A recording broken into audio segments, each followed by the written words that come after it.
There's a private dinner in Aspen, the kind where everyone at the table is worth more than most people will ever see in a lifetime. At the head of it sits a Saudi prince. He's got bodyguards near the door, a diamond-crusted Chihuahua named Foxy on his lap, and a deal in front of him worth $440 million. The men across from him work for a billionaire, and they've flown the prince in on a private jet to close it. Everything about him says royalty. The watches, the staff, the way he expects to be treated like the most important person in any room. And then the prince orders pork. One of the men notices. He doesn't say anything. But he knows a devout Saudi royal does not eat pork, ever.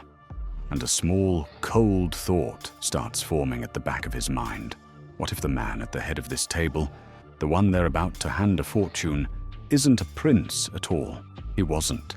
His name was Anthony Gignac, and he'd been fooling rich people for almost 30 years. To understand how someone pulls that off, you have to go back to the beginning.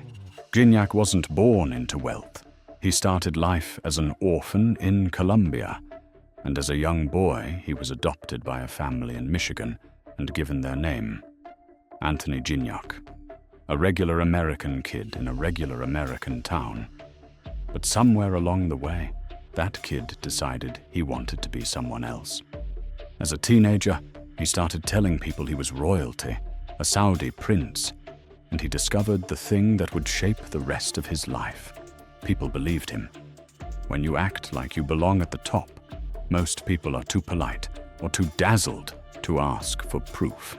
Over the years, he built a character and played it better than most actors play anything. He called himself Prince Khalid bin Al-Saud. He rented a condo on Fisher Island, one of the most exclusive addresses in Miami. He drove a Ferrari with a diplomatic license plate, except the plate was forged. He wore Rolexes and diamonds. He hired men to work as his bodyguards and gave them fake diplomatic papers to carry. So if anyone ever bothered to check, the whole entourage looked official. And he understood something clever about royalty. A real prince doesn't ask for things. A real prince expects them. So Gignac used royal protocol as a weapon. He'd let it be known that gifts were customary, that this was simply how you showed respect to a man of his standing.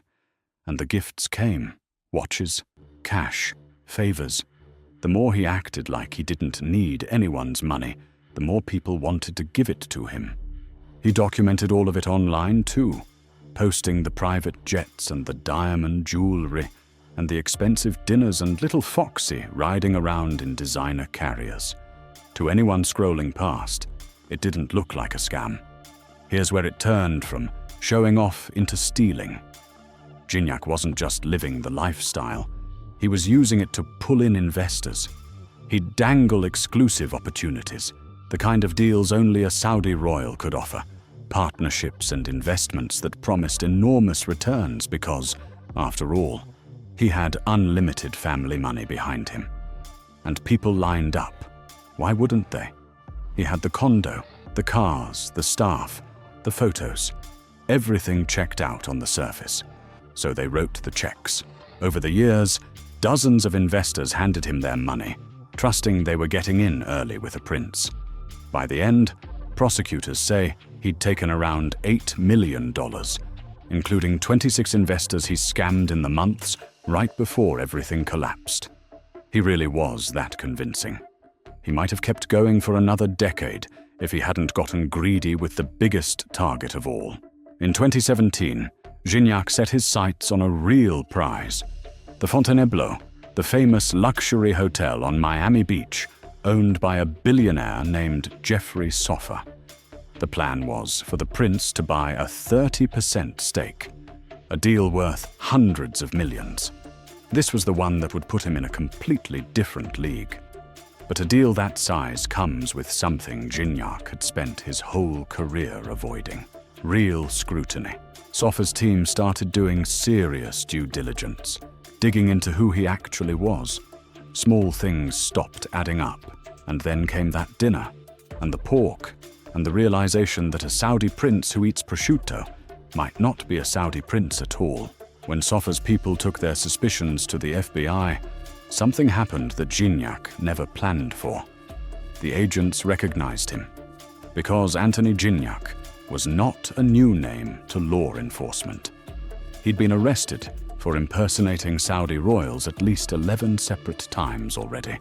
Going back years, investigators had even been warned as far back as 2003 by a US ambassador that this man wasn't a member of the royal family. What was different this time was the scale. The con had grown from small-time fraud into millions of dollars, and now everyone was paying attention. The truth came apart fast once they pulled the thread. The forged plates, the fake papers, the borrowed identity of a real royal family, all of it laid bare.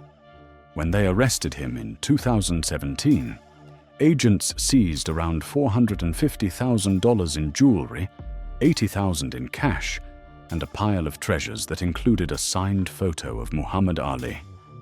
In 2019, Anthony Gignac stood in a Miami courtroom with no bodyguards, no Foxy, and no title.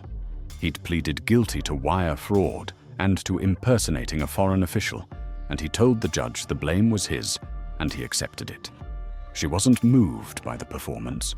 She called him a mastermind and handed him 18 years and 8 months in federal prison. Think about what he actually built.